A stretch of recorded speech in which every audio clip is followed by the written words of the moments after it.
देखिए अनेक वक्तव्य सबुबले मु कही अवश्य आपण मान नोटिस के आनी नथिबे कि आपण माने ताको आनी नथिबे जे भारत वर्ष रे जेतेबेले पिलाटी अष्टम नवम दशम श्रेणी हो बा एकादश द्वादश श्रेणी पाठ पढ़ुची अंतत 2 वर्ष समस्त मिलिट्री ट्रेनिंग दिया जाओ पुओ पिला मानकु दिया जाओ एवं झियो पिला मानकु दिया जाओ पुओ पिला मानकु देले कोन हबो एवं झियो पिला मानकु देले कोन हबो जेतेबेले मिलिट्री ट्रेनिंग देले गोटे तांकर शारीरिक दक्षता बढ़िबो स्वास्थ्यगत समस्या देखा जीवनी एवं गोटे डिसिप्लिन बढ़िबो जो डिसिप्लिन रे से माने गढ़ा होइतिबे एवं भारत वर्षर पुओ झियो समस्त मिलिट्री ट्रेनिंग पाइथिबे स्कूल एवं +2 स्तर रे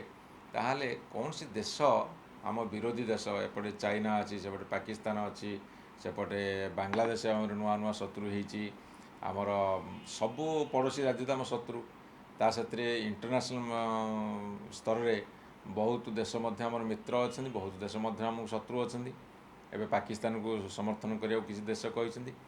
जी जेते शक्तिशाली हेले भारतर युवशक्ति एमती शक्तिशाली होते जे कहीं आखि उठेकी चाहिए साहस करेनि एवं झीटी जो ट्रेनिंग नहीं ताले भविष्य से आर्मी रे जॉइन करें एवं सामाजिक स्तर में जो दुर्घटना अघटन शिकार होउछि ताकू से प्रतिरोध कर तेणु मोर दृढ़ दाबी आज जे भारत वर्ष रे केवल ओडिशा रे नुह सारा भारत वर्ष रे गोटे पाठ पढ़िला बेले समस्त को मिलिट्री ट्रेनिंग कंपलसरी दिया जाऊ।